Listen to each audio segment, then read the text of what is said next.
Takuma Inoue with 18 wins, 1 loss, 4 KOs ay lalaban at dedepensahan ang kanyang WBA Bantamweight title laban po sa ating kababayan at former champ na si Derwin Pretty Boy Ancahas with 34 wins, 3 loss and 23 KOs, no? Etong laban po na ito yung mangyayari at talagang inaabangan na nga po ng sambayan ng Pilipino. Kung matatandaan po ninyo, etong si Takuma Inoue ay tinagurian din na pangalawang halimaw ng Japan pagkatapos sa bago ni Naoya Inoue.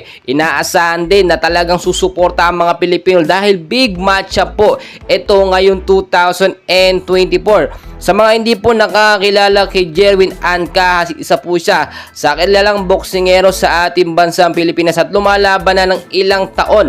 Marami na rin po siyang napatunayan at nadepensahan. Kaya kung titingnan po ninyo sa magiging laban nila, no, ay makakalamang ang talagang sigurado tayo na kayang-kayang in-knockout or talunin nga po ni Derwin Ancahas. Eto nga pong si Takuma Inoue. Kahapon nga po ay nagsimula na ang kanilang official weigh-in and so far so good.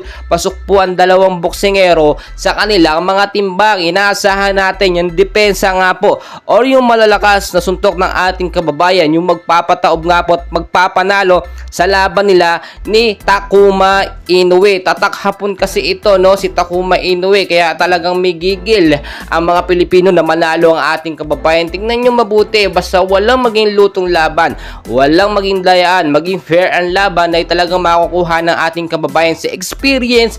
Di hamak naman po na lamang ang ating kababayan na si Derwin Ancahas. Sa dami ng kanyang naipanalo, former champ pa yan mga kaibigan, ay may assurance tayo, no, na hindi po ito tatagal ng 10 rounds. Pero syempre kapag ka nasa loob ng ring, may mga insidente na hindi natin inaasahan dahil syempre magpapantayan lakas nila yan.